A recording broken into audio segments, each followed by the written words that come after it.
Hola super sabias y super sabios, hoy les traigo un nuevo video. Esta vez es sobre las fuerzas intermoleculares o fuerzas de Van der Waals. Imaginen la siguiente situación. Cuando Alex entra al sistema conocido como End, se topa con el Ender Dragon que intenta atacar a Alex mediante un campo de fuerza altamente potente, a lo cual Alex saca su escudo para defenderse de ese ataque ultrapotente. Este combate es parecido a lo que ocurre a nivel molecular, pues esto se le conoce como fuerzas de Van der Waals, suponiendo que Alex y el Ender Dragon están ejemplificados como las dos moléculas involucradas, y el campo altamente potente como las fuerzas electrostáticas débiles entre ellas. Las fuerzas intermoleculares, también llamadas fuerzas de Van der Waals, son aquellas fuerzas que mantienen unidas moléculas por medio de interacciones electrostáticas débiles. Es la principal diferencia que presentan con las fuerzas intramoleculares que mantienen unidos los átomos dentro de una molécula, por lo que conforman los tres tipos de enlace químicos: el enlace iónico, covalente y metálico.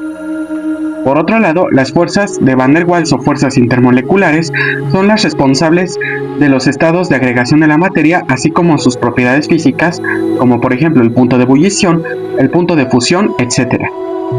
Otro concepto clave para entender las fuerzas de Van der Waals es el concepto de polaridad, una propiedad de las moléculas que describe la distribución desigual de sus electrones, dando lugar a los polos parciales positivos y a los polos parciales negativos.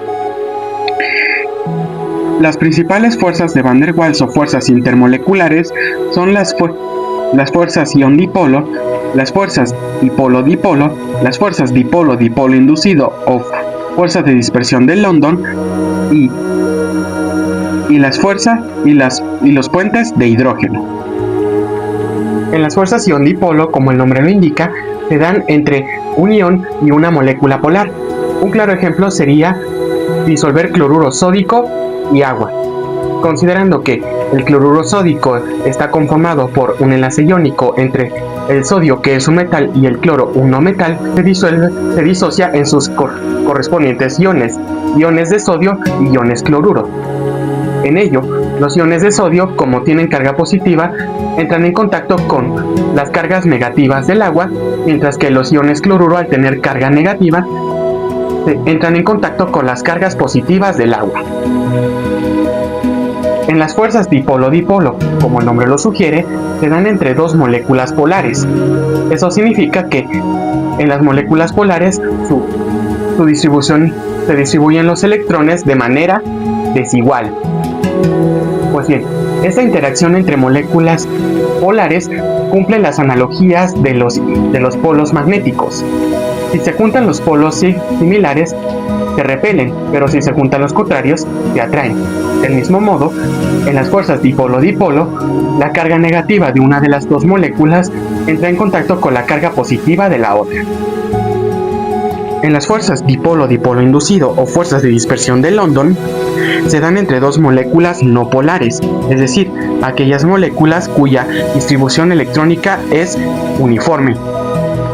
Pues bien, cuando al entrar en contacto las dos moléculas no polares, una de ellas distorsiona su nube, induce sobre ella, distorsionando su nube electrónica. Por último, los puentes de hidrógeno son un conjunto de interacciones electrostáticas que hay entre moléculas que se conforman de hidrógeno y un átomo electronegativo, como por ejemplo el oxígeno. Un claro ejemplo serían los puentes de hidrógeno entre las moléculas de agua. Y eso fue todo acerca de las fuerzas intermoleculares o fuerzas de Van der Waals. Confío en que les haya gustado y los veré muy pronto en Quimicraft.